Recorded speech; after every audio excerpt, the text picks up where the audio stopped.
All right, inshallah. So we're going to start now because it's 4 or 5, and we'll make sure we have enough time for the presentation. Again, Jazakumullah khair to everyone for attending today. Thank you very much. This is going to be our 4th and final Ramadan session. Kind of capping off the last 3 weeks. You can catch the recordings for our first session on liberalism. Then it was feminism. Last week was scientism, and today, inshallah, we're going to be discussing secularism. All interrelated topics, but each one was a little different. So, it's going to be presented today by Sister Daniyah. Sister Daniyah completed her bachelor's in religion and Middle Eastern studies, and did her master's in religion, focusing on religious pluralism, spirituality, and Islam in America. She currently teaches and is involved in youth work. Sister Daniyah, by the way, is also part of the Al-Arqam team. So a lot of the background work that gets done, she has a great hand in, and she's one of the editors for the upcoming 4th edition of our Studies in Usul Fiqh book, which will be out soon, inshallah. More details to come. But with that being said, not take any more of your time. Sister Daniyah, whenever you're ready, please feel free to start. Jazakallah khair. Assalamu alaikum, everyone. Bismillah, alhamdulillah, wassalatu wassalamu ala rasulillah wa ala alihi wa sahbihi ajma'in. I hope you're all doing well, inshallah, and making the most of the last few days of Ramadan. Inshallah, may Allah subhanahu wa ta'ala accept all of our efforts and allow us to continue to strive to attain closeness to Him in the months to come, inshallah. So starting off today's discussion is actually, it's a little bit interesting that we're starting, or rather we're ending the Ism series on secularism. And I say that because, we're kind of going full circle, so to speak. With secularism, as we discussed today, I think it's important to kind of keep in mind that liberalism, feminism, scientism, and many of the other isms that exist, in many ways were given the space to thrive and continue to thrive because of secularism. And so my intention today, with presenting secularism is to primarily avoid presenting it in a purely theoretical way, or even as a simply historical phenomenon, but also to kind of, but more so to present it in a way where we understand secularism to be a reality that we all are living under, and a reality that impacts the hearts and the minds of Muslims moving forward. So with that being said, inshallah, let's take a look at the objectives for today. So if we could go to the next slide, inshallah. Okay, so some of our presentation objectives are the following. The first being that I think it's really important that we contextualize discussion itself, right? We have to question, well, why is this topic of secularism, and by extension, the last 3 weeks that, of the isms, why are those important topics to discuss as Muslims today? So inshallah, by the end of our presentation, I'm hoping that we gain some clarity as to why these topics are prevalent and important and should be topics of discussion. The second, more kind of obvious point here is, well, defining secularism itself, right? What is secularism? What are some of the more salient assumptions that secularism makes, and how can we kind of navigate that by understanding that some of secularism is most certainly based, within a historical reality, and then, by extension, carrying that through to, the implementation of secularism and how we kind of have to navigate being practicing Muslims under a secular society. So inshallah, today I'm hoping that we can address all of these issues, and then I'm hoping that we can wrap up discussion with some healthy conversation on steps forward, moving forward, so that we just don't, understand secularism as a quote unquote problem, but we kind of come up with a healthy solution to kind of navigate it while keeping our deen intact and holistic. Okay, so next slide, inshallah. Okay, so the first point of contact that we have to take into consideration here is that when we talk about Islam as a complete way of life, and for those of you that attended Al-Arqam's previous session on Islam, a complete way of life, hopefully we're clear in the sense that Islam offers a specific worldview. And when we say worldview, we are talking about a few factors at play, right? We can define worldview as a composition of the total assumptions that or presuppositions that we have about the world, stemming from our purpose in the world, teleology, to epistemology, right? Valid sources of knowledge, ontology, the state of being, the different political systems, moral ethics, communal laws and origins, and aesthetics, which include culture and arts into it. So when we talk about Islam being a complete system, complete way of life, it necessitates that the Muslim adopts a complete Islamic worldview that is grounded and is centered on the Islamic aqidah. So then that kind of begs the question, then where does secularism kind of fit into this? And I think that it's really important for us to understand that secularism and then the isms that follow and the isms that continue to thrive in our society, they all carry their own set of assumptions about the world, right? About the material world that we live in. And they all present their own worldviews, so to speak, and their own ideologies through which, you know, their constituents need to abide by and function. And so when we talk about kind of balancing or navigating our Islamic identity alongside you know, other isms and other worldviews, we have to be really careful in understanding that distinctions need to be made, right? Distinctions need to be made for the sake that we're able to separate between truth and falsehood, right? Dr. Sharif At-Tubki brings up a really important and really interesting and unique way of looking at a worldview, and he likens it to the grammar of thought. And what he says here is if you were to take into consideration a child that maybe is exposed to more than one language, and during those formative years, as they're learning and as they're growing in their language, you know, you don't expect a child to speak perfectly at a young age, right? You expect them to make mistakes and blunders. And in the case that they're exposed to other languages, they very well may borrow from other languages and kind of mesh that into their conversation. And so that end result is really going to be like an amalgamation of both of those two. Right? And so similar, if we take a look at a worldview, we are able to kind of do the same. If we're not able to separate between truth and falsehood, we may very well be in that situation of a child where we're bombarded by different ideas that exist. Our Islam and our practice of our deen is not in a bubble. And so we are influenced in prevalent and unique ways and impacted and molded by the ideas that surround us, from whether they be cultural trends, social norms, or even the isms that serve as the foundational blocks of the society that we live in. So truly discussing these topics are definitely important to understand not only how Islam views these topics, but also to see how much these topics in turn have influenced and impacted our Islamic practice and our conception of our deen. So next slide, inshallah. Okay. So an important distinction that we have to make early on when talking about secularism, right? Secularism is a very large topic. It does have very deep roots, but I think that we have to make a really important distinction here between secular thought and then secularism as an institution, as an ideology. And so, you know, historians, when they cover secular thought, they go well before the 16th to the 18th century when secularism is kind of molded and formed, right?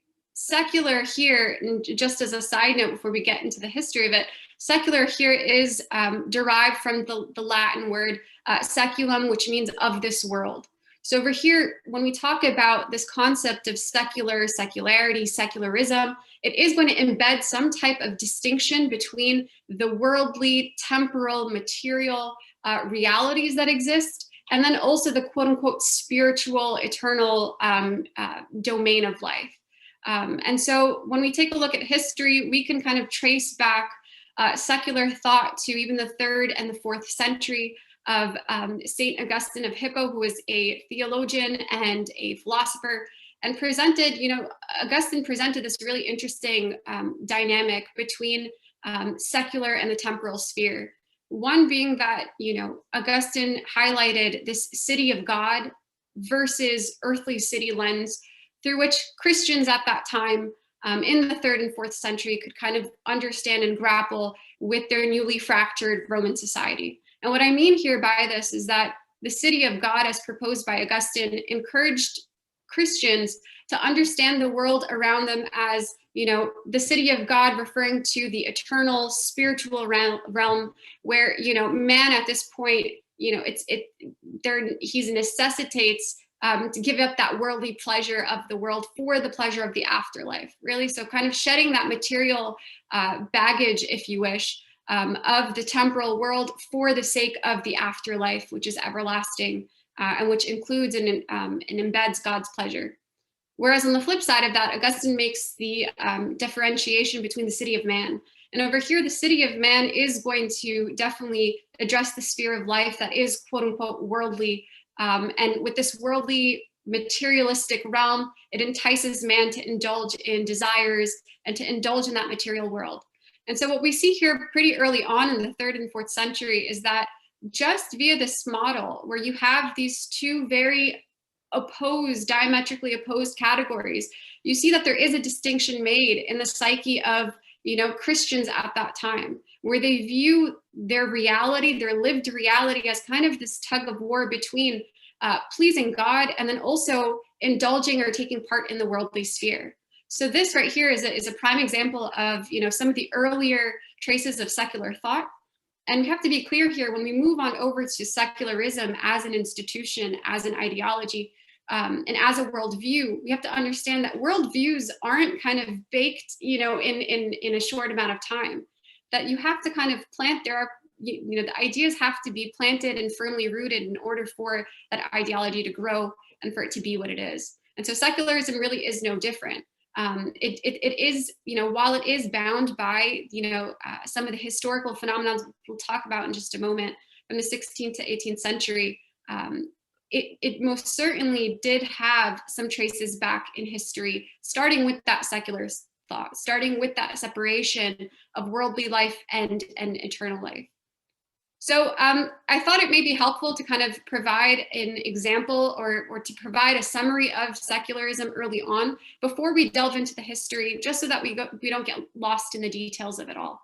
So inshallah, by the end of the presentation, we will have established the following categories, the following stipulations that fall under secularism.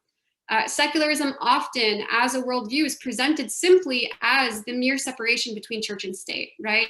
And over here, when we talk about church and state, yes, that was an issue of the past, but if we were to make it more relevant for today and talk about it from modern terms, it's more so just the separation of religion from the public sphere or the public domain.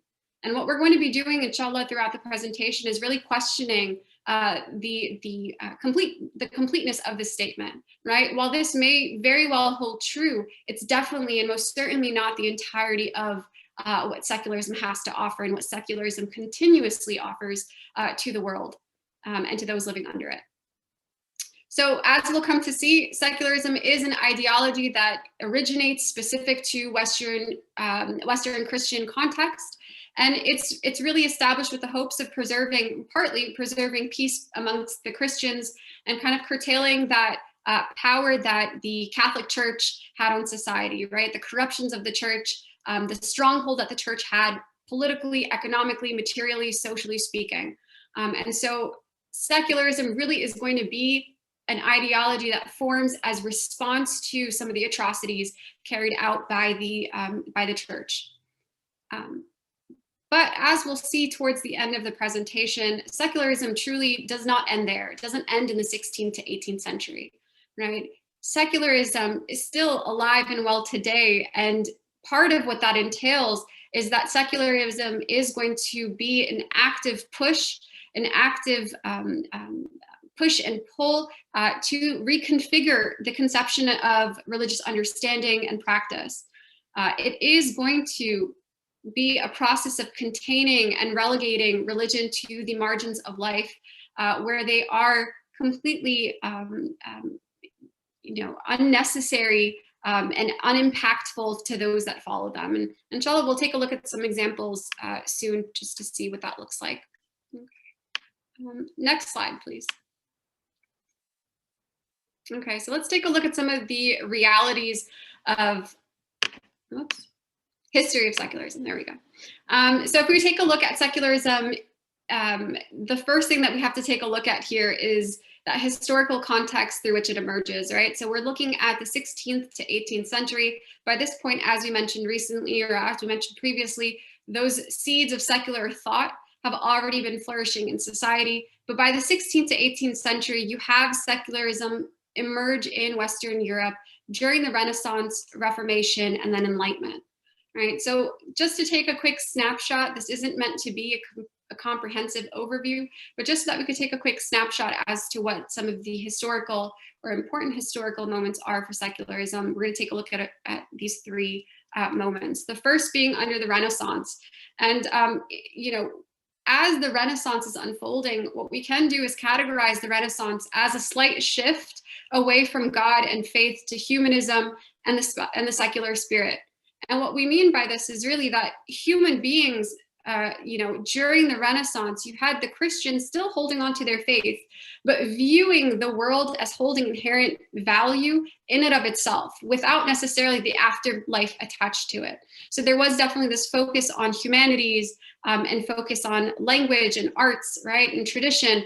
And that all held its own intrinsic value, aside from it holding some type of spiritual, quote unquote, measure.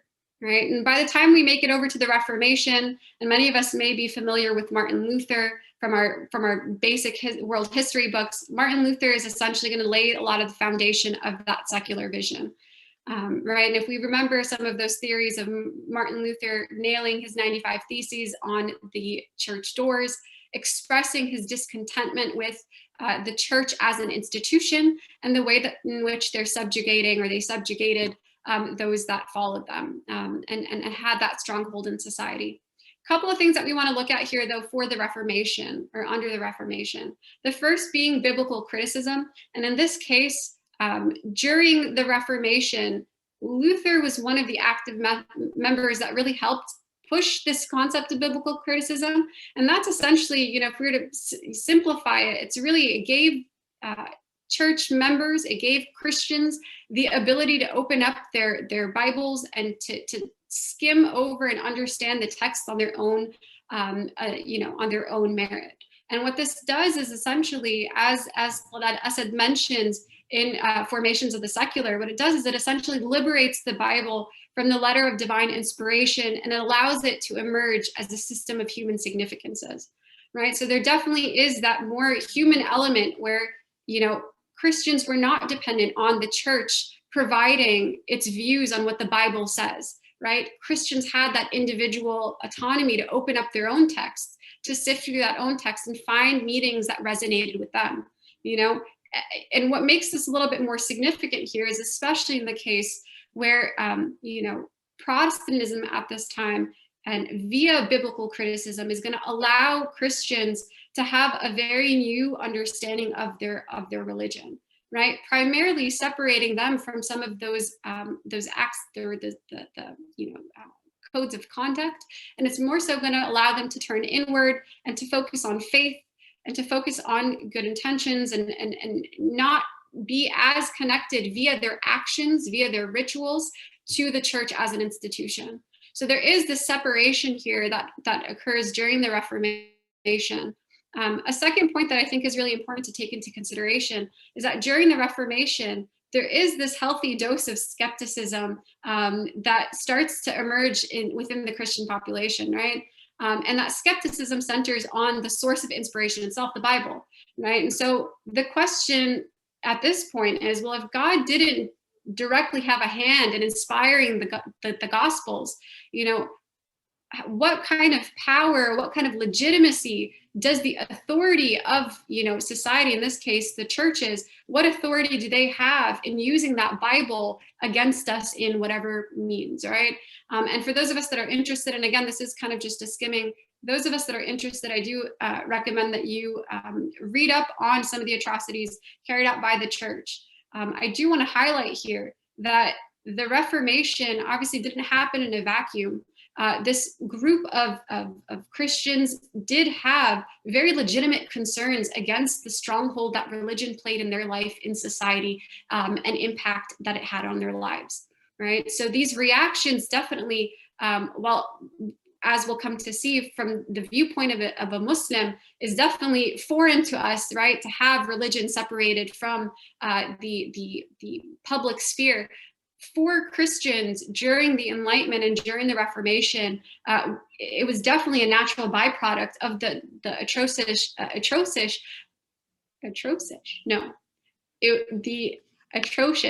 reality that they lived under. So do keep that in mind when we talk about this historical context. Okay. The third point here, the third point that we're going to keep taking a look at here is the Enlightenment. And the Enlightenment is significant because it does highlight that moment in time where reason is influencing individual autonomy, right? Where you do have, deism taking shape and form and influencing a lot of these Enlightenment thinkers. And one important point here to highlight with deism is that oftentimes these philosophers who were deists themselves viewed the world as following. They didn't reject God, but they said that God, we can liken him to a clockmaker. He sets the world in order, takes a step back, and things function as they are, right? And so we see the shift in mentality here from religion as a sense of authority, as a religion as an institutionalized part of society, to now something that is very much separated from power, something that, where power itself and the religious or the church's influence in society is questioned in and of itself. In 1851, you actually have the formalized term secularism by George Holyoake, and essentially secularism was coined in order to, away from or replace labels of atheist, rebel, free thinkers, renegade, etc. Right? Those that viewed the Catholic Church through a specific lens. Secularism was just simply a word to kind of navigate those realities and to establish new norms. Okay, so based off of this very brief overview, this very brief historical context that we're looking at, we can highlight here that secularism did emerge from a specific context, a very specific real context, real issues that were occurring. But at the same time, we have to understand that it addressed a very specific Eurocentric problem. So when we talk about the separation soon, inshallah, between religion and the way that we carry ourselves out in the public sphere, we have to understand that it's not a one size fits all, especially from the perspective of a Muslim who sees no distinction, no separation between the personal and the private, right? And so secularism historically can be categorized as a phenomenon that allowed to put or strove to put the church in its place. But what we see here for today is that it essentially didn't end at the church. By extension, it includes religion as a whole, religious practice included. So if we could go to the next slide, inshallah, and take a look at some of the realities of secularism. Okay, so some of the realities of secularism here. At its core, we can highlight secularism as this struggle between, religion and state. And essentially that struggle rests on the foundation of being a power struggle, right? And it brings me back to kind of question that initial definition that we introduced, that oftentimes we are familiar with secularism as just simply the separation between church and state. Right. And, in the Thinking Muslim podcast, it reminds me, Brother Uthman Badr brought up a really important point. He said, even if we were to boil down secularism and make it as simple as separation between church and state, that still necessitates that we describe or define and highlight what religion is in order to separate it from that state. So this begs the question, and Talal Asad questions this multiple times in Formations of the Secular, well, who kind of has a monopoly to define what religion is? Right? And what elements of religion are acceptable and what elements of religion are unacceptable, right? And so this kind of can complicate in many ways the notion of religious pluralism that, these our secular societies pride themselves on. And it also should kind of allow us to question, again, the parameters that are established and who gets to establish those parameters through which religions function and flourish in society. Now, Kathleen Moore, Dr. Kathleen Moore describes this kind of question of, religion, society, and power. She kind of boils it down to this simple sentence. She says, essentially, secularism at its core is a struggle. It's a push and a pull between freedom of religion and freedom from religion, right? And kind of measuring how to kind of walk that fine line, it's constantly being reevaluated by the nation state itself, by the state authority. And so when we take a look at, secularism, secularism truly is simply just the state's effort to regulate, dominate, and police religious practice and understanding in the public domain, right? The state is, by all means, under secularism, is able to, has that green pass to interfere with anything that's deemed, quote unquote, wrong or objectionable. And inshallah, we'll be taking a look at a couple of examples here. But I think before we move over to the examples, I do think that this is a perfect moment just to kind of question when we as Muslims describe Islam as a quote unquote religion, right? I want us to really internalize the fact that language matters, right? And so when we say religion, religion by definition is carrying the entirety of this very complicated, complex, messy history that we just got a snapshot of. So I would encourage us to refrain from using the word religion. Worldview is most certainly more appropriate here, especially because religion, as we've just come to see, is something that is extremely privatized, by the authority of the state. And so it's unbefitting to understand Islam, which is a comprehensive system, as simply just a religion. Okay. A couple of ways that we can kind of take a look at the realities of secularism. Talal Asad says it's precisely in a secular state, which is supposed to be totally separated from religion, that it is essential for the state law to define again and again what genuine religion is and where its boundaries should properly be. So again, here the state has the power to define what acceptable religious practice is, what acceptable religious ideas are, and what is deemed okay and what is not, right? And obviously taking into consideration that religious behavior or understanding that isn't viewed as or isn't understood as acceptable by the state is subject to potential punishment via the laws in place, right? So we should kind of question these elements of or this mode of freedom that secularism kind of prides itself on. And inshallah, in just a moment, we'll kind of take a look at some of the major claims and assumptions that secularism makes. And we'll try our best to kind of highlight some of the contradictions that are embedded throughout. Robert Orsi, kind of going off of this point, emphasizes a very similar stance here, where that, in order to have the category of religion, in this case, I want us to put religion, acceptable religion, it was necessary for the state to define what is not religion. Right? So what elements of religion are unacceptable in both practice and idea?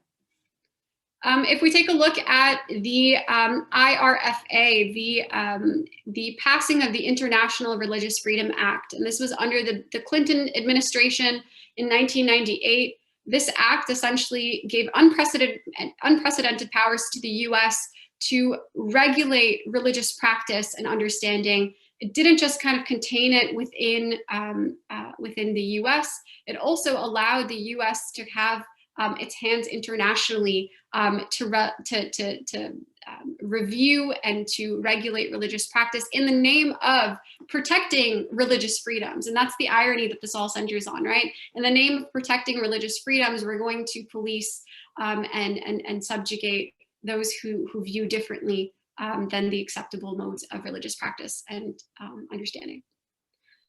We take a look at some examples here of, the RAND think tank that establishes a very set definition of what American Islam should look like, what the moderate Muslim should look like.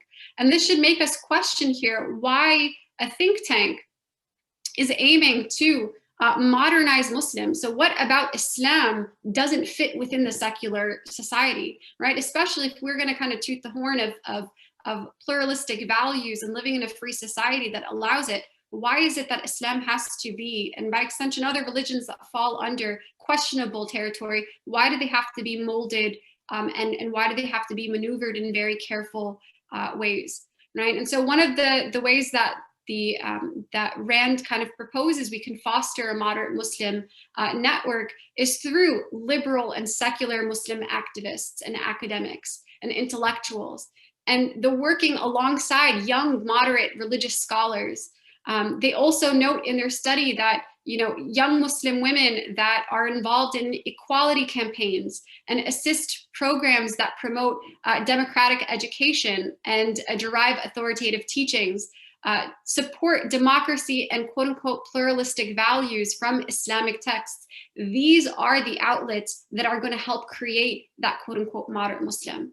Right? So it is a very specific definition for a very specific imagination that, secular society has for Islam. And for you and I as Muslims, this should kind of set off some red flags, right? It should make us think a little bit deeper about what aspects of our deen are palatable to the secular model and what aren't, right? And if there are, and there most certainly, inshallah, we'll get to it, the aspects that aren't palatable, what does that then say about the way that you and I are going to practice our deens and the way that we understand and implement Islam in our lives, right? So it's definitely some food for thought there, and inshallah, I'm hoping once we move our way into Q&A that we can discuss it a little bit thoroughly. Another thing, right, if we talk about the counter-violent extremism program, right, via Homeland Security, where there is a recruitment of community leaders, social workers, teachers, public health providers to help assist the government in identifying who may be a quote unquote risk for extremism. First question here is, well, who gets to define what extremism is? Going back to that initial point that we talked about, that Ladad Asad kind of emphasizes throughout formations of a secular, who gets to call the shots, and why is it that the state has this stronghold to understand what parts, what elements of religion work and what frankly don't work, right? What's one point here with CVE that I think is worth noting is the fact that potential risk factors for extremism here include political grievances, ideology, beliefs, and values that don't align with the American vision. And so that makes us question, when we have very real realities that are occurring in the Muslim world, and very real issues with our current foreign policy, what does that then, or where does that push us? Where does that usher us into if we're, if we are outspoken about certain atrocities, not in the name of humanism, but in the name of Islam, right? And so there is a very distinct distinction there that we have to point out here, that speaking on behalf of the deen to a certain degree is going to prove problematic under secularism. Right. And inshallah, by our last slide, and I know inshallah we plan on talking a little bit about what's going on in Palestine and other places, but I think that it's worth noting here that our opinions are molded and shaped by secularism, and oftentimes it's at the expense of our Islamic identity and our Islamic understanding. So under a secular system, some of the last reality that I want to touch upon here is this idea of belief, right? We said that secularism polices our ideas. They have a strong hand in understanding what's acceptable religious practice and what's unacceptable religious practice. And those parameters are very much set in place. But there's another stipulation here that falls under secular liberalism, and that's the idea that beliefs here are mere opinions, and those mere opinions are equal in value. Now, what does this mean as, for you and I as Muslims? That means that to believe in Islam and to not believe in Islam hold the same intrinsic value under a secular system, right? And what we see here is kind of the blowback of this in society, where you have 1 out of 4 Americans that call themselves or fall under this category of nuns who find themselves, and we're not talking about religious nuns meaning the absence of religion, where they may view themselves as atheist, agnostic, spiritual but not religious, or even unaffiliated with religious institutions, right? So where they find themselves in this category that religion truly plays no role in their lives, right? And Charles Taylor in A Secular Age talks about this at length. And for Taylor, being a religious Catholic, he's definitely emotionally charged when he presents his views. But I think what we can see here is that, according to Taylor, it's the reality of secularism isn't necessarily just the removal of religion from society, but it's the creation of a passive religion where religion essentially becomes irrelevant to living a quote unquote good life, a morally upright life, living with the realities of the world around us. Religion takes the backseat and the back burner here. So that is something that we should keep in mind, inshallah, when we do move forward and talk about in a bit, when we talk about Islam and the secularization of the Muslim minds and hearts. We have to question what aspect of Islam is becoming relevant, and how might we draw connections between this and also the crisis that we're facing in our communities, where you have tons of Muslim youth kind of really not finding a point in being a practicing Muslim. And I know that even within some of my, conversations with some of the youth, I've had some express, well, I could be a good person. Why do I need Islam?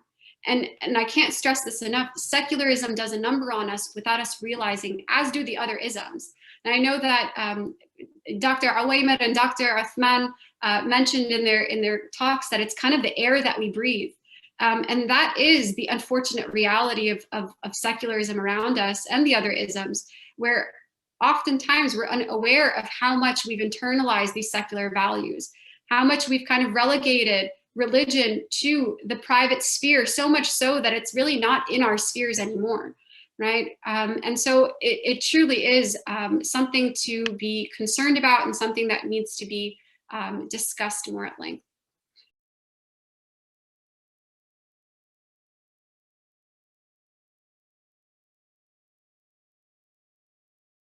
I think you muted yourself, by the way. Okay. How long was I muted? Did I finish? Like a minute. Slide? Yeah, Okay. you did. I'm assuming it was next slide. Yeah, next slide, please. Okay, so points of justification here. Secularism falls under or has or carries certain assumptions, right? And the first being that secularism solves this issue of violence, right? We have in the past the church committing tons of atrocities, and we have this perception that religion is going to bring about violence. And so through the secular model, some of the assumptions that are made is that, well, secularism is by definition a prevention of violence, right? It allows for more cohesiveness in society where you don't have tons of bloodshed unnecessarily in the name of this higher cause that people don't believe in, right? And what we see here is actually secularism brings about more violence and has brought about more violence in society than even religiously motivated wars, right? And Dr. Awaymer, in Understanding Secularism from Within Islam, highlights this really interesting point where secularism shifts bloodshed for God, bloodshed for a higher purpose, to bloodshed for the nation, right? Attached to the secular model is really the continuation and the support of the nation state, right? And so what's justified here is shedding blood for the nation state, but it's not justified to have elements of war or casualties in the name of religion, right? And we have here, Talad Asad says, violence of religious wars in the violence of national and colonial wars. The difficulty with secularism as a doctrine of war and peace in the world is not that it is European and therefore non-alien West, but that it is closely connected to the rise of a system of capitalist nation states, mutually suspicious and grossly unequal in power and prosperity, each possessing a collective personality that is differently mediated and therefore differently guaranteed and threatened, right? So again, justifying this idea that causing or spilling blood in the nation or in the name of the nation state is justified by all means, but kind of attaching that or supporting that via religious thought and belief is unaccepted, right? So we have to kind of call that out for that contradiction there. Talad Asad brings up an important point as well, that secularism isn't necessarily this kind of utopian prevention of violence, but more so it's the regulation of violence, right? Who has the authority to commit violence? And obviously in this case, the easy answer is the nation state. And we see that through examples of foreign policy, where you have Western modernity and you have secular liberalism literally exported via political hegemony, causing bloodshed across globally, and it's justified, right? It's justified because secularism views itself as a solution, views itself as a reality that should be lived globally, right? If we take a look even at modern torture, right? Modern torture under secularism is completely justified. And this modern torture here is both physical and psychological. And we see examples of this that are way too close to heart when we talk about, Abu Ghraib in Iraq, and we talk about Guantanamo. It's all justified if it serves the agenda, if it serves the purpose that the nation state has in mind, right? So it's not this, very easy solution to rid society of violence. Violence isn't going anywhere. It's just whether or not our violence is justified through religion, or if it's justified through the continuation of the nation state. If we take a look at another claim that secularism has, another point of justification that it puts forward, it claims that it upholds universal rights and morality for all, for those living under it. And I know that in week 1, when we talked about, or we covered liberalism with Dr. Awaimed, we talked about some of those natural assumptions, those natural rights that liberalism rests on. And one being that all men are created equal, right? We hear this time and time again. And one thing that we have to highlight here and to point out the elephant in the room here is really that, arguing that human beings all deserve equal rights does not guarantee those rights. That's number one. The second being that under the capitalistic, system that we live on, that secularism ushered in and allows to flourish and continuously flourish. Capitalism thrives and undergirds this idea of social inequality, for the benefit of modern power. So actually having inequality, actually not upholding universal rights and morality, is something that is a signifying factor of secularism. It's not that it removes it at all, right? And in this case, when we talk about morality, we could definitely say that, secular liberalism, morality here is based on individual right and autonomy, right? And we see that with the various segments of morality that we as Muslims are faced with kind of grappling to accept or to reject. And, if we take a look at human rights, we have to take into consideration that human rights depend on national rights, right? And those national rights at the end of the day are to constitute, to protect, and to even punish a citizen of the nation state if they view them as worth, if they have that green pass to do so, right? If we can move over to the next slide, inshallah, for some more points of justification. Okay. So the last two that I have here, one being the promotion of agency. Secularism seeks to or claims that it allows agency, and this is again partially in the name of religious pluralism. But what we see here is that secularism actually, in creating a secular society, actually pushes for an exclusive national identity that's going to bind the citizens together and give them a common creed, if you wish, right? It doesn't just stop there, though.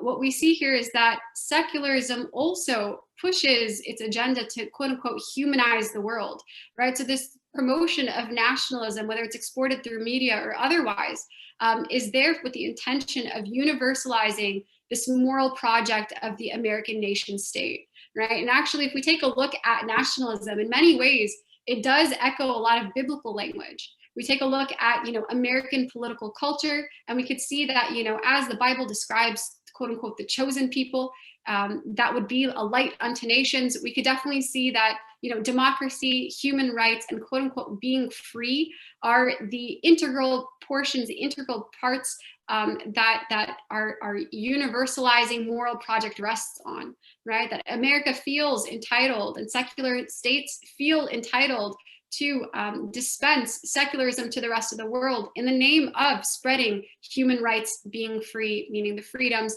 and democracy, right? So in this way, secularism isn't necessarily just allowing the thriving of political or religious pluralism. It really does create its own religious identity in and of itself, right? And Robert Bellah actually proposes this concept of civil religion. He's gotten some pushback for it, but I definitely think that an element of civil religion here holds true. And civil religion, when we talk about it, Bellah refers to this concept of creating a unified nation using, our civil religion. And so some examples of what that might look like, if we take a look at religious symbols, we might say, well, in an American context, some of those religious symbols would be the unification of the American flag, that regardless of what religious background you come from, or if you have no religious background, you have these civil religious elements that form this common creed that bind us together and give us a national identity. Right. And so in that case, the American flag would be our religious symbol. If we take a look at texts, we can say that, maybe the Constitution in this case would be that document that Americans hold as something that is, carries a lot of value and weight and is something not to be tampered or questioned. Right. And so we see here that secularism truly in the name of allowing religious pluralism, in the name of allowing religions to function in a quote unquote neutral sphere, in a neutral space, it actually kind of creates its own level of religiosity attached to it, where you give, the constituents their own views of what's important and what's unimportant. And you bind them together using kind of this common language and this common goals. The next point here, and the last point of justification that I have, is fostering tolerance and neutrality. And in this case, secularism fundamentally argues that it is tolerant, right? And it is neutral. And the case of, the matter being is that secularism is most certainly tolerant, but it's only tolerant to things that it doesn't deem as important, right? And Qudad Asad kind of stresses this point where secularism can pride itself on facilitating an environment of tolerance, but the crux of it all is that it's intolerant to any opposing views, and that's the irony of the situation, really. So in this case, it's really not a matter of isolating religion, but it's an endorsement of another set of values and principles and common creed. Right? Dr. Stephen Prothero actually even takes it a step further, and he says that secularism in and of itself is the doppelganger of religion, right? That it kind of just picks up, if you think about it, it kind of takes that baton and carries off the mission of that Catholic Church before. So while before you may have a difference to believe, right? Secularism tells you you can believe whatever you want to believe. But when it comes to the ability to actually practice those beliefs, there's legality behind it. Right. And so for you and I as Muslims, we have to keep that in mind, that yes, we're kind of told you can believe X, Y, and Z. You can attribute whatever beliefs you want to Islam. But when it comes to the actual implementation and the practice of it, there are strings attached. Right. And oftentimes roadblocks, and inshallah, we'll come to see that in just a moment, roadblocks in the way of doing that. OK. OK. What we find here, and this is the last point here while we're talking about the legitimization of the nation state, I think part of the problem, arguably, is that we have some Muslim leaders, and without naming names, and I think it's clear enough at this point of who's outspoken in their views or not, but we do have Muslim leaders that legitimize the nation state and legitimize them partially because they're on their payroll, right? But we don't recognize nation states from an Islamic perspective. We do have a transnational understanding of what the Muslim Ummah is. And that alone poses a very real threat to secularism and the foundations through which it rests on, right? So with that being said, inshallah, I do want to just emphasize here with this last point that secularism, while historically we can categorize it as a reaction to the church's corruption and kind of stronghold on society, economically, politically, socially, we definitely can see that in many ways, secularism continues the legacy to forcefully carry out what the church already was doing. And if anything, we can argue that it does it at an even greater magnitude than the church had in the past. Now, especially with the globalization and so on, secularism truly is something that carries so much more of a threat than at that point that the church had in society. So with that being said, inshallah, I'll move on over to the last slide. Okay.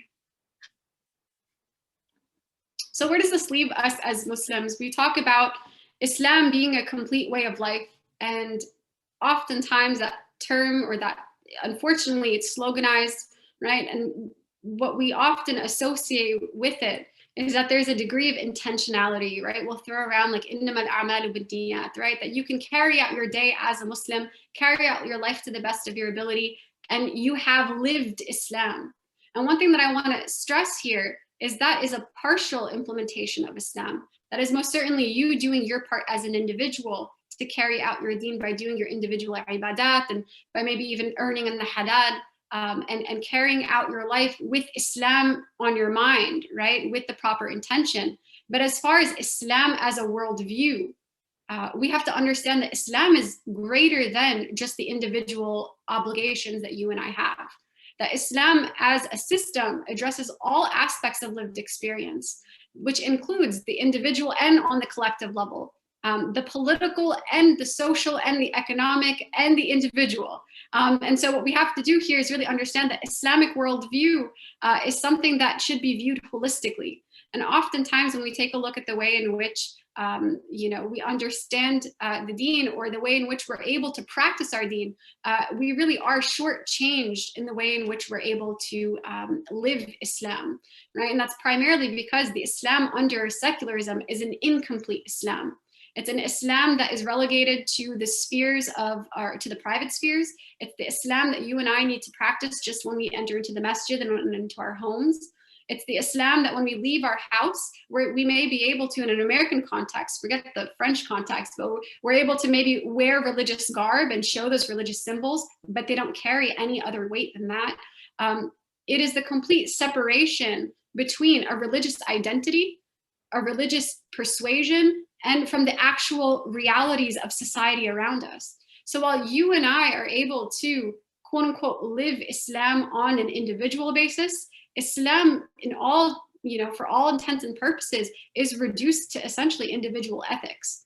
And that is not what Allah subhanahu wa ta'ala revealed or intended with Islam as a guidance for all of mankind, right? And so I do want to kind of take a look at a couple of examples on the way that we can kind of draw how Islam's worldview, or Islamic worldview, is often muddied with this modern worldview that uses secular liberal values to either legitimize elements of our deen or delegitimize our Islamic conceptions and practice. The first point here being that, Islam, when we take a look at our ibadat, oftentimes we view them through a lot of secular liberal language, right? We view them through the lens of choice. So if we were to take an example here, and this one is usually pretty controversial, so I guess I'll roll with it. With hijab, for example, right? Hijab oftentimes will be introduced or campaigned on the center of choice, rights, liberation, right? It's a woman's body. She can do with it as she pleases. She can cover or choose not to cover, right? It's, instead of presenting this hijab in this case as an act of obedience, as law, it's introduced on the playing field of secular liberal language, and language matters, right? And we have campaigns run by like Nike, and we have other Muslim-owned businesses where hijab will be marketed as a way to kind of help uplift a Muslim woman in her ability to choose how she dresses, to choose her rights, to choose her liberation through it, and not simply as just simply an obligation. Right? So in this case, it's not presented necessarily on purely religious ground, but more so on a secular ground. And that's where the problem stems, right? And this isn't to say, just to kind of nuance this just a little bit and make a note, it isn't to say that free will doesn't exist, right? When we talk about choice here, obviously Allah subhanahu wa ta'ala allowed you and I to choose to obey and choose to disobey. But that isn't really what's at hand here. What's at hand is that when we take a look at examples like hijab, or examples like any type of obedience on an individual basis, it's viewed through the lens of choice. And that language here matters because it shows that Islam, to a certain degree, has been secularized in the way that we understand it. And that's when it becomes problematic. The second portion here that I want to highlight here is the secularization of knowledge. Now, oftentimes we associate Islamic knowledge as, dealing with personal or developmental, growth, closeness to Allah subhanahu wa ta'ala, focusing on elements of quote unquote spirituality. And, a really important point here to make is that when we take a look at like our Sunday schools or even, our Islamic schools, when we talk about the golden age of Islam, and we talk about how wonderful these Muslim contributors were, right? Where they were mathematicians and they were scientists in their own right. And they brought about all of these advancements in the world. But at the same time, they were fuqaha and they were, muhaddithin, et cetera. Those, when we present that as an example to take a look at, we oftentimes are doing the complete opposite today. We take a look at knowledge itself as either quote unquote spiritual or quote unquote secular, right? Where if we're studying, something that doesn't seem like it fits under Islam, whether it be math or science or et cetera, we don't view it to have any intrinsic quote unquote spiritual value, right? And so when we talk about an example of what this may look like today is actually when an Arqam posted the flyer for this Ramadan series a while back. I think it was like a week or two before Ramadan. It was actually questioned. The topic selection was questioned on the basis of the topics not carrying or not being appropriate for the quote unquote spirit of Ramadan. Right? That why would we be spending Ramadan 4 Saturdays discussing isms, discussing ideas that surround us, versus talking about maybe how to soften your heart, or maybe talking about the Rasul sallallahu alaihi wasallam, or maybe talking about things that are going to make us feel closer, quote unquote, to Allah subhanahu wa ta'ala, right? So again, kind of going back to that experiential understanding of what religion is. And the problem here is, if we take a look at that question in and of itself, it doesn't even take critical analysis to highlight, why is it not quote unquote spiritual to discuss prevalent ideas, to discuss, haqq and batil, to discuss, Islam as being holistic and being challenged by the isms around us, by viewing, ibadat that fall outside, elements of Islam that fall outside of individual ibadat that just simply add-ons, right? If that's not a reflection of a secularized mind, I don't know what else is, right? And so in this case, when we discuss ideas, when we discuss realities, the waqi' around us, we have to understand that is just as quote unquote Islamic and spiritual as learning about salah and learning about attaining closeness to Allah subhanahu wa ta'ala and softening our hearts, etc. So we have to kind of put ourselves through this filter and reevaluate the way that we approach our deen, the way that we understand our deen, and the way that we understand our lived experience via our deen, right? Are we carrying secular liberal assumptions, and are we translating that and superimposing that onto our deen and the way that we understand and practice, right? So even if we were to take a look at elements of the Quran where we have Islamic texts that are clearly criticizing other beliefs, right, other ways of life, things that are not pleasing to Allah subhanahu wa ta'ala, are those ayat then deemed as aspiritual topics, or are those just as spiritual as the heart softeners? So, we have to make sure that we are of the Muslims that view Islam as a comprehensive system, view Islam as being as a whole spiritual in nature, because every single aspect, every single facet of our life, and every single facet that Islam touches is in, or it should be for the pleasure of Allah subhanahu wa ta'ala. So at the end of the day, we don't make this distinction between secularized spheres and religious spheres. We don't have the city of God and the city of man, right? We don't have the personal privatized religion and then the state enacting otherwise. In Islam, it's complete and it's holistic, and it permeates all aspects of existence. And so when we talk about even, the idea of Islamic curriculums. I think that most people that work with either youth or within masajid or Islamic schools will all kind of have the same stresses and struggles, right? That there is no real curriculum, there is no real toolkit that we're offering our young Muslims once they enter into society. And I encourage you, if you were to ask an average Muslim that went through an entire 12 years of Islamic school education, and you ask them, what is Islam to you? I promise you it'll be a secularized, individualistic, private affair that deals with the individual. Most Muslim students that graduate from an entire curriculum, entire background, will not present Islam as a complete system, complete way of life, and that's primarily because they haven't been introduced to it as such, right? And that's a huge problem, that we essentially are compartmentalizing our Islam into our curriculum, and then we question, well, why don't our youth have yaqeen, right? Why don't our youth have the certainty in our deen? If we're presenting our deen as a very loosely strung compilation of individual ethics, right?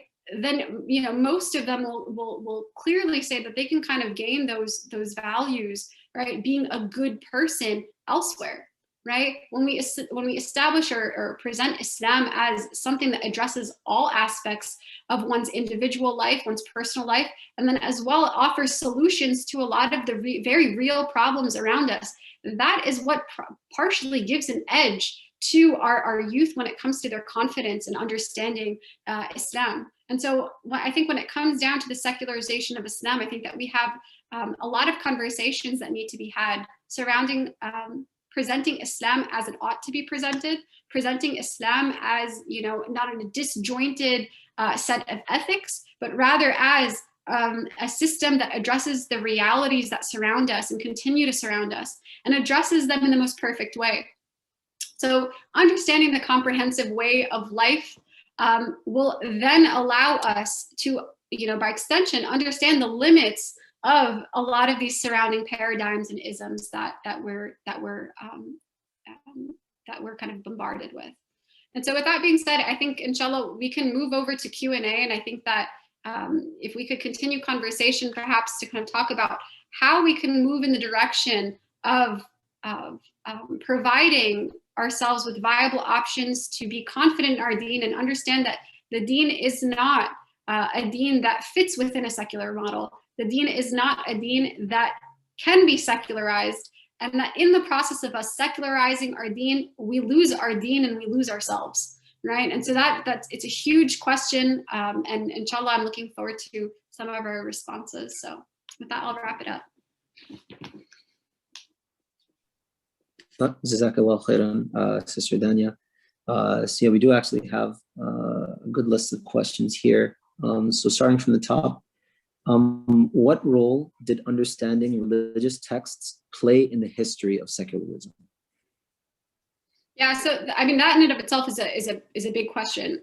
If we're talking about understanding the religious texts, meaning the Bible here, we definitely see that historically the church had the ability and to understand, interpret those religious texts, and then kind of provide those realities to its followers, right? And so when we see that element of biblical criticism emerge during Luther's time, we see that it really is that push to kind of differentiate from that, right? And so when it comes to secularism, I would stress that, individualizing study allowed secularism to take shape the way that it did, right? And I know that Sister Aisha in week 2 talked about the likes of Ayan Hirsi Ali and some of those feminist academics that view themselves as Muslims, but very well are doing a lot of similar patterns here with biblical criticism. It's as if we're living in a post-Reformation, Islamic reality, where we're encouraged to kind of open up our texts and read them as we see fit, and then to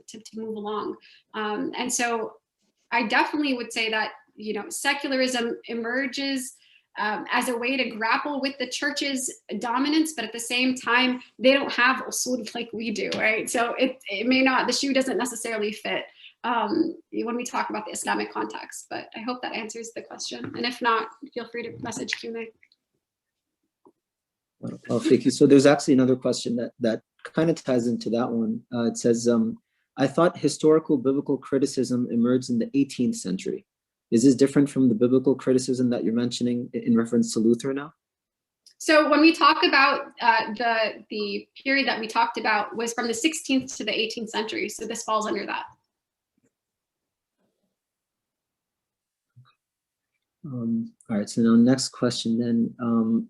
How would you respond to those who say that secularism, though it defines other religions, offers more tolerance than one single religion? Yeah, that question is, well, number one, I would encourage that, to look at the realities of secularism. What tolerance do we have when we have in a post 9/11 age with the Islamophobia on the rise? What tolerance does secularism offer in France when they literally stripped Muslim women the opportunity to wear the hijab, right? I would encourage us to take a look at our own texts and see how in an Islamic model, how we view the non-Muslim counterparts in our society, and how Islam offers the allowance of religious tolerance and religious difference to function within an Islamic system, right? And we actually have documents, manuscripts of primary sources rather of Jewish groups that are calling other Jews to come to the Muslim world, Muslim lands, because they can freely practice their deen there. They're not subjugated. So I think that question, number one, is to take a look at the realities of secularism. It's not cracked up to what it says it is in terms of tolerance. And then number two, to take a look at what Islam says about tolerance and how Islam facilitates tolerance within its system. But yeah. So next question says, what do you think of Muslims who attempt to use secular logic in an attempt to push certain Islamic rights? Yeah, I definitely don't think, I think we're headed down a rabbit hole if we do that. I think that Islam can stand on its own, right? And I think that what happens is when we use secularism to justify Islamic behavior, you can very well use secularism to delegitimize Islamic behavior at the same time. You can't have your cake and eat it too, right? So I definitely think that it's a slippery slope.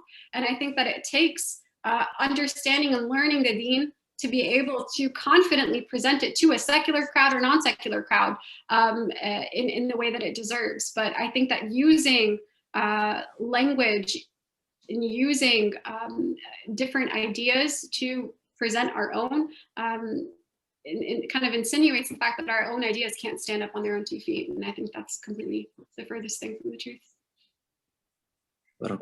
So the next question is, would you recommend avoiding affiliating ourselves with concepts like activism and social justice because it wouldn't be understood from an Islamic perspective?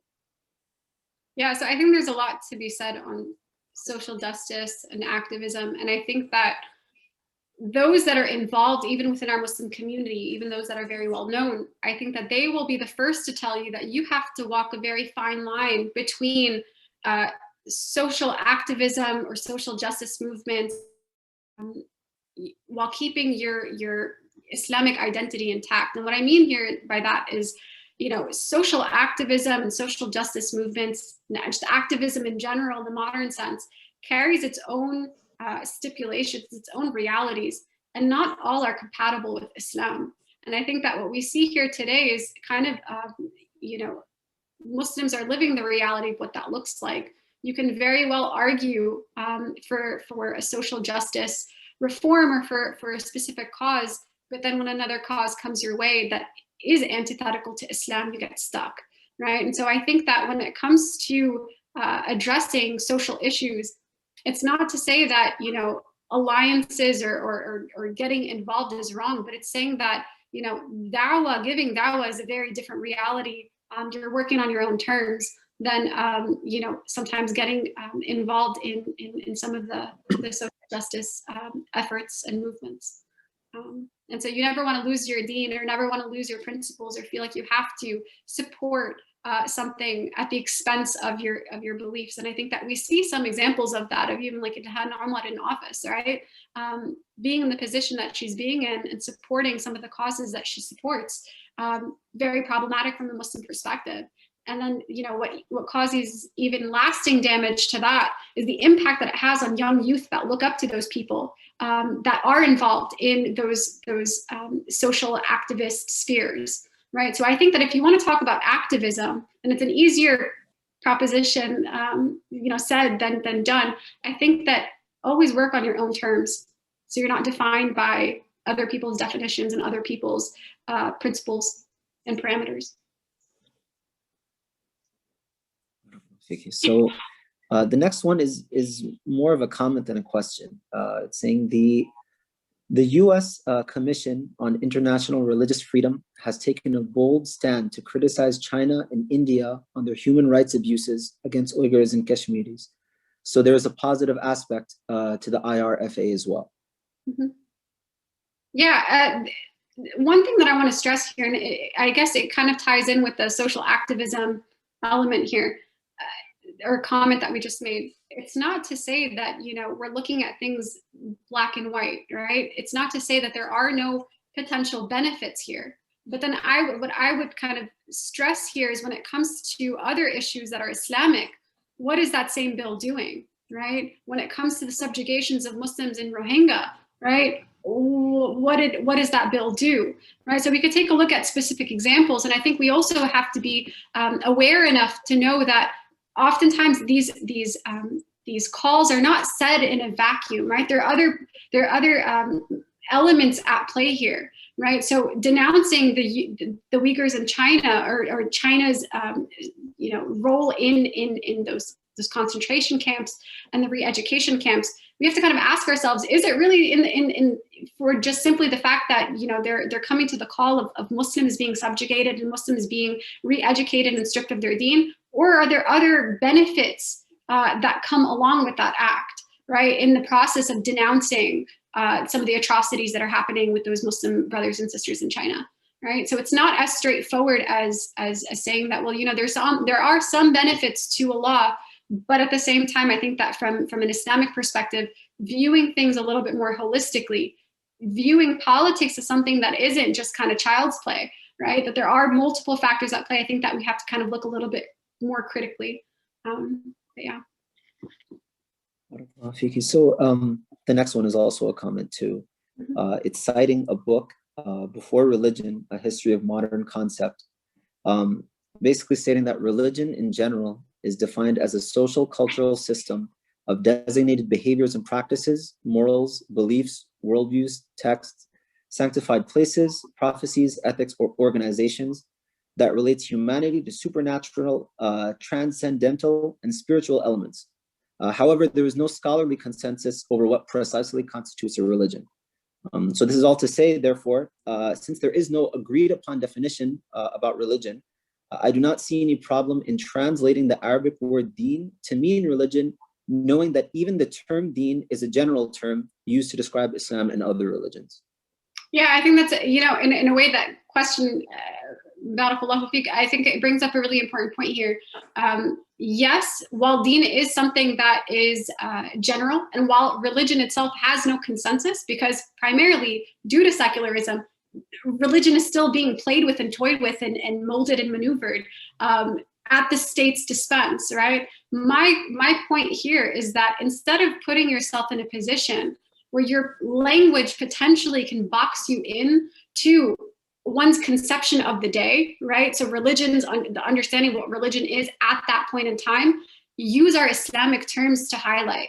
So even though deen is general, but describes something that religion in and of itself today doesn't, and we don't know what religion is going to find in the future, right? So even though it's kind of moldable, I definitely still would be want to encourage us to use our Islamic language, because without realizing it, language does play a part. I was reading a post earlier today on even this issue going on in Palestine, right? And how a lot of what's being posted on social media mentions Israel's offense, right? Israeli officers using Israel over and over and over again. And technically speaking, nowadays there is an Israel, right?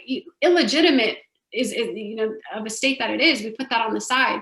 But I think that using that in the Muslim psyche, you ask yourself, what does that do to our conception of Palestine? that there is a Palestine and there is an Israel. No, there's an entirety of Palestine and there's an occupier, right? So the language that we use here is important. And so I would argue, refrain from using religion for that sake, because language does carry weight.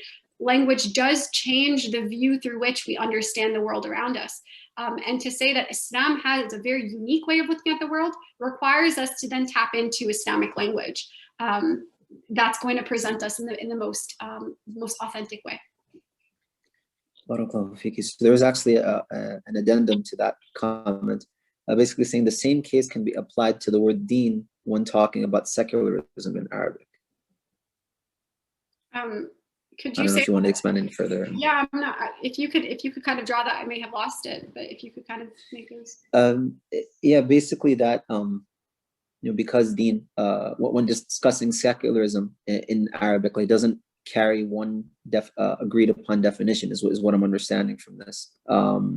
You could argue then that like using the word deen, doesn't properly encompass this. I don't know if that's what the question is, or comment rather is. My response to that would be, does Allah subhanahu wa ta'ala not say in the Quran, inna ad-dina 'inda Allahi al-Islam? Right? So yes, the term is general, but it's specific to our tradition. I don't like using the word tradition. It's specific to our to our Islamic perspective, right? So I think that we could get lost in semantics here, but I definitely think if we're talking about from an Islamic perspective, I still say that using deen, using something that is in our timeless book, whether it's general in nature or not, is better than using. It's not to say that you can't use religion, but it's saying it's better than using religion that is in the hands of, limited beings limited humans that have this monopoly over what religion is of today, where religion is going to go tomorrow, and if there's going to be what type of religious practice there's going to be in the future. So I say go back to what our Islam says. And if I misunderstood the question, I do apologize. So now, next question. What about the argument that the world has changed and that traditional Islam was appropriate for earlier centuries, but not today? So for example, rules of hudud cannot fit in the ability to evolve and fit into today's reality and be applied in the modern context. Yeah, no, that's a good question. I actually, I was hoping in a way that somebody would ask a question like that. I think that when we understand Islam as a complete system, I think oftentimes we conflate that with a historical implementation of Islam, and that's even to assume that there is one specific historical implementation of Islam. We have qat'i texts and we have dhanni texts, right? And so when it comes to re-envisioning and reimagining what an Islamic self-determined entity is going to look like, that in many ways has room for discussion, obviously using our texts and using the parameters set in place. But it's not to say that Muslims today are trying to reinvent a moment in history. But at the same time, with that being said, I will say when it comes to hudud and when it comes to stuff, my point on that would be that with the decisive, determined, concrete texts in our deen, there is no difference of whether or not that is a legitimate part or a legitimate addition to our deen, right? It's not that, well, we're just going to do away with X, Y, and Z because in today's context it doesn't work, right? Maybe aspects of Islam that are dhanni in nature that do have an element of discussion would bring about a different conversation. One thing that I would encourage you to do, because I don't see myself as completely qualified to speak on what that vision would look like. I know Dr. Awaymed had a wonderful podcast with the Blood Brothers on if the Khilafah is viable in today. So I would encourage whoever asked that question and those also on the call to listen to that podcast, because I think he did an excellent job, mashallah, on expressing the fact that there are nuances in the way that we have to approach this vision of Islam being an entity in its own right. but it isn't. And I think oftentimes what we are doing is that we confine ourselves to, realities that our deen doesn't necessarily necessitate or doesn't impose on us, right? And so I think that it's a matter of being creative and creative within the parameters set by our deen, not just the time of day or what's in and what's not. But definitely check out that podcast, Dr. Ahmed. Mashallah, he did an awesome job. So next question. In his book, The Myth of Religious Violence, William Cavanaugh argues that the wars prior to Reformation were largely not religious. He argues that it is a myth pushed to support the arguments for secularization. What are your thoughts about that? I have not read that book. I think that I would be curious. I am curious to kind of know what kind of points substantiate or he offers to substantiate that claim. But I will say that when we take a look at people like Martin Luther and like the Enlightenment thinkers, like the philosophers, it's not to say that they were anti-religion. I think that even if we were to take a look at it, they were religious, but religious in maybe an unconventional sense at that time, right? So I definitely, I am curious to kind of see what that says. I can't pass judgment on whether or not I agree completely or disagree, because I think I would have to see his reasoning on that. But I do think it's an important point. But I would say that based off of the research that I've done, based off of my background with those moments from the 16th to 18th century, I do think that it's not necessarily the absence of religion or that they were atheists in nature, right? Martin Luther himself is a German monk, right? Like, it's not to say that they're upholding a lot of those traditional religious, they're not going the direction of traditional religion at that point, but it's not to say that they weren't religious, right? So it's a very different, it's a very different reality. I think I definitely would have to check it out. I can't pass judgment on it. So next question. Do you know when secularism arrived in the Muslim world, whether in structures or thoughts? I don't know if I would put a date on it. I don't know if I can answer that question when it arrived, but I definitely think that, with globalization, I will say that there are traces of secularism well before. I think even with the abolishment of the Khilafah, we see, from the Tanzimat movements, secularism has taken on. This is one point that I think I probably missed in the presentation. Secularism emerges under specific principles, but it looks different depending on the context, right? And so for me, I don't think that I would be able to say when it infiltrated, Muslim lands, but at the same time, I will say that it does look different depending on where it is. And so maybe those traces, I'm probably not the best person to answer that question, but I definitely think that it would be interesting to kind of put a time on it. But what I will say is that, in cases like, when the Ottomans, when the Khilafah was abolished by,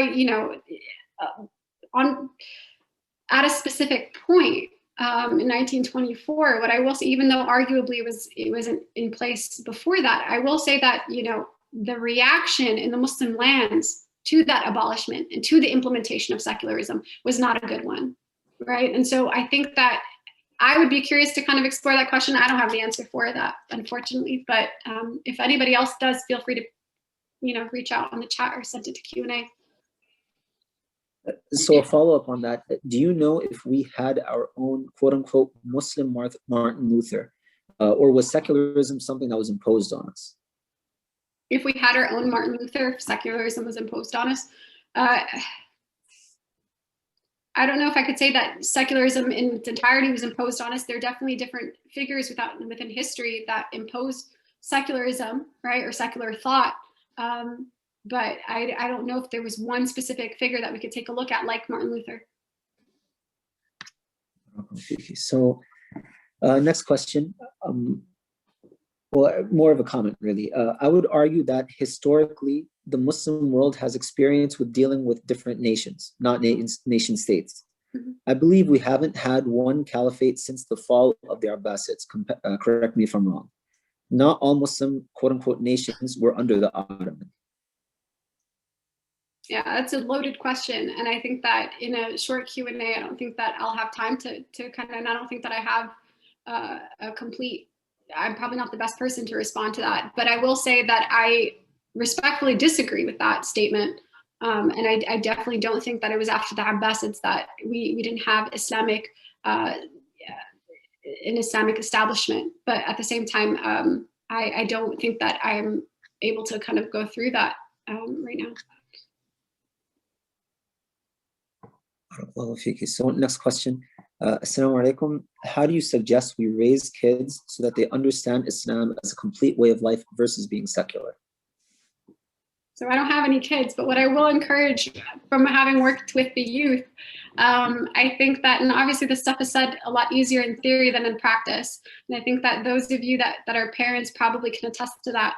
But one thing that I will, stress here is I think that we don't realize how important knowledge is and the way in which we translate that knowledge over, right? So I think that telling or allowing a family to be raised in a way where they understand the fact that Islam isn't just when you walk into the door.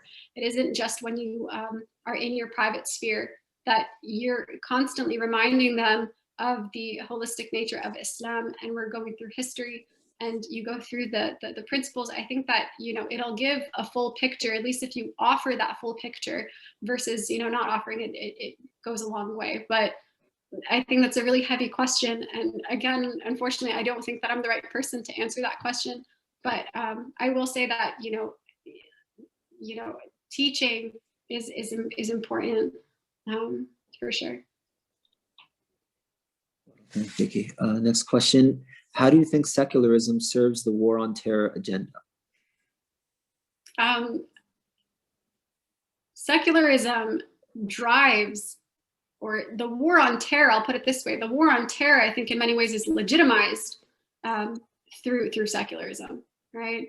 I think that highlighting what quote unquote is bad and what's not good, and partly using that as a means to infiltrate Muslim lands and to fight is definitely a way that secularism is used today. But I definitely do see secularism and the war on terror being intrinsically linked in more than one way.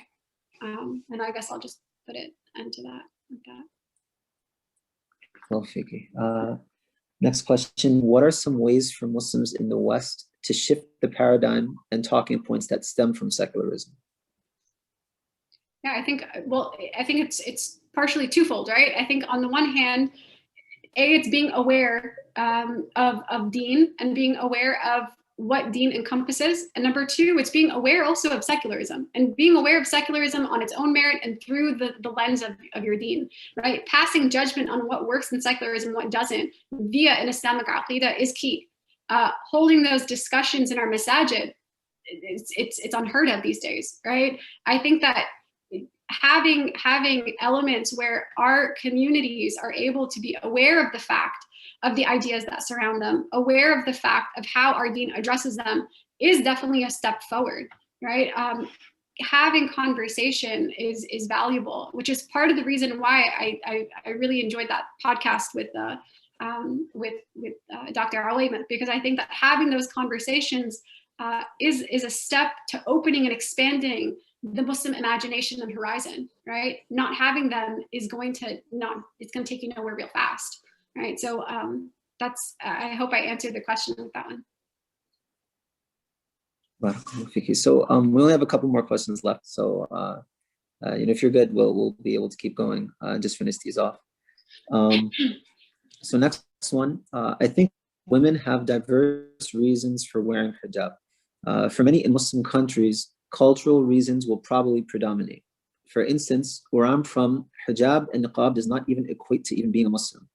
My question, how is the "it is my choice" reason better than that is how everyone dresses?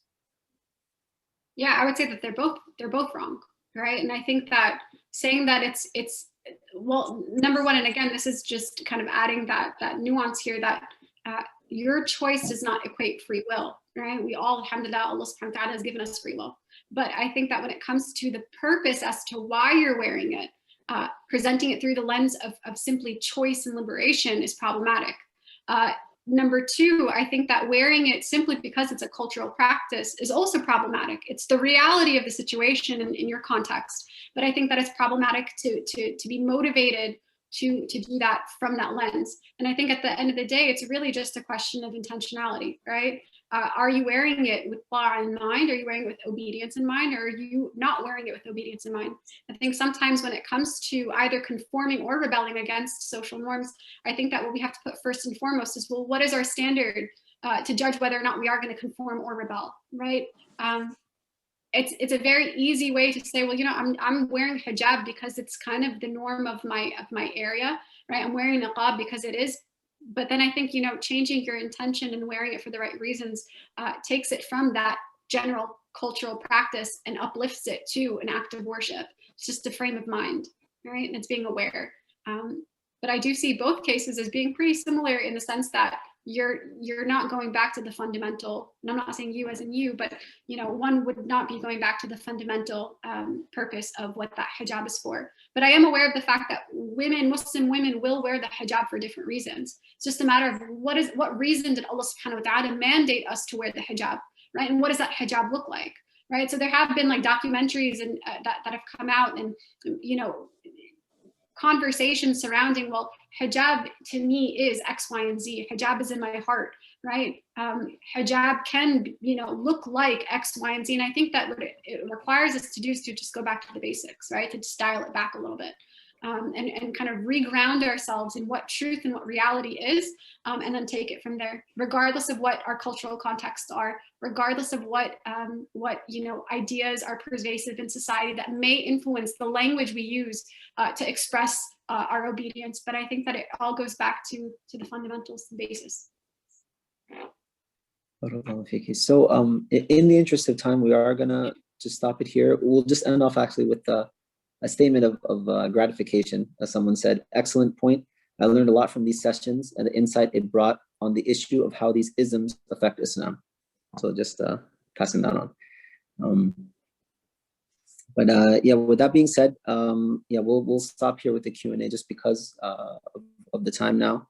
But again, barakallahu feeki, jazakallahu khairan, Sister Daniyah, for the great presentation. And thanks to everyone who attended, giving your time for this. Inshallah, we all benefited from the great presentations that have been given up until this point. Now, even though this is kind of like a Ramadan special of sorts, we do have programs throughout the year, different presentations and talks, and we're going to be publishing a book soon. Looking forward to publishing articles at some point too. So we have a lot of content that's going to be forthcoming, inshallah. So definitely please make sure to, follow our social media accounts. It's going to be posted in the chat now, so you'll be kept up to date on all the happenings that are going on, what we have planned. And then also it's a great way for you guys to get in touch and let us know what your thoughts are. How was this program, for this month? If you have any further questions that weren't, didn't have time to get it addressed for the Q&A now, if you had follow-ups on anything, or if you just have any suggestions on what you'd like us to cover, because these were different topics that were chosen after, a lot of discussion, but obviously there's a whole world of things to discuss, and we'd like to have your feedback on what you'd like to hear. So please feel free to reach out to us, follow us on all the different links, email us, and we'll be sure to get back to you, inshallah, with that. So with that being said, and also please, feedback is also really important as well. So not just suggestions, but we also really want to know, what you thought of this, and if there's anything we can do better, to deliver this information, inshallah. So with that being said, we're just going to close out now.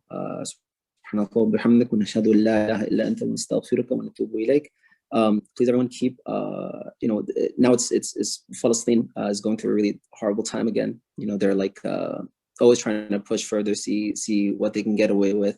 So everyone's aware of that news by now.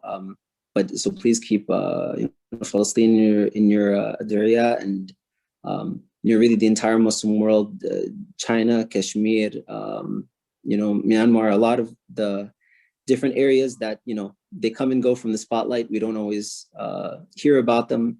So it's easy to forget, but, please keep the Muslim Ummah, in your du'as, and, and inshallah, with a lot of the things that we're learning and discussing here, we are going to try to help to better equip ourselves to understand our situation, and see what can be done towards, or how we can contribute towards these things. So with that being said, again, please keep all of us in your dua, the Muslim Ummah in your dua, and please stay in touch. We'd love to hear from you guys. Barakallahu feekum. Jazakumullah khair. So I don't know if Ziyad or Yahya, if you guys wanted to close out with anything.